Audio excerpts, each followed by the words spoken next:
The British Prime Minister has announced a 3-week lockdown, the latest attempt to stop the spread of the coronavirus. Boris Johnson has declared a range of strict measures which he says are vital to prevent too many people catching COVID-19 and overwhelming the country's National Health Service. These include a ban on gatherings of more than 2 people, all non-essential businesses must close, family members who do not live in the same house are not allowed to meet, people are allowed to exercise outside but only once a day, and only one form of exercise is allowed. The message from the government to the public is simple: stay at home. However, what doesn't appear simple is implementing the emergency rules.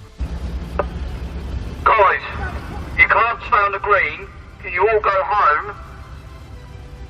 Can you all go home, please? It's not a holiday. It's a lockdown. Johnson has ordered the police, which is already under strain and suffering from budget cuts, to enforce the coronavirus lockdown. This has led many to question whether the police can truly deter people from leaving their homes.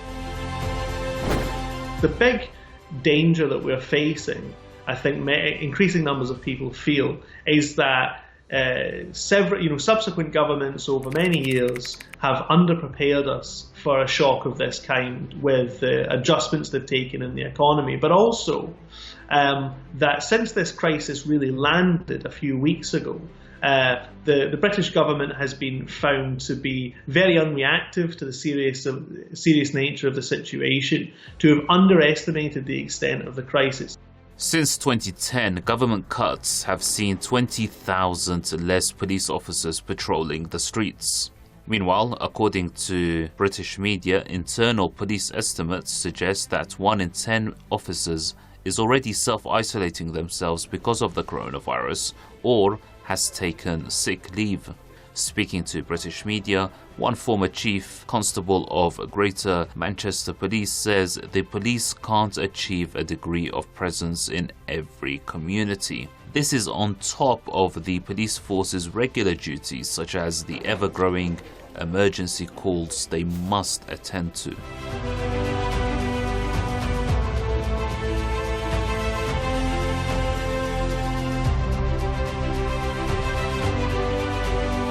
Another major concern in the UK is the issue of shoppers panic buying to prepare for possible isolation. Long queues have been seen outside many stores. This has forced the country's biggest supermarkets to ration food and limit the purchase of other essential products to unprecedented levels. The UK is short of vital products, and under the lockdown, all non-essential retail stores have now shut down.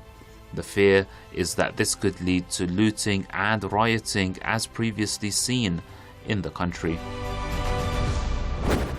There are wider concerns as well, not just about the state's capacities, but the private market's capacities to deal with the current situation. Supply lines, both internationally and nationally, are disrupted, of course, by the virus. There's a concern over the long-term ability of things like food supply chains to supply what is required to a population which is now largely in lockdown and in many cases in quite a vulnerable situation across the country. The government has been under fire for its response to the coronavirus outbreak. Lawmakers have described Downing Street's approach as both slow and confusing. At one point, government ministers had considered the controversial policy of herd immunity. This essentially means allowing the virus to pass through the population so the public becomes immune to it. A public backlash led the government to change course, not least because the idea itself was dangerous, as it could raise fatality rates, especially among the elderly. The slow start approach to a now sudden emergency lockdown has taken many by surprise.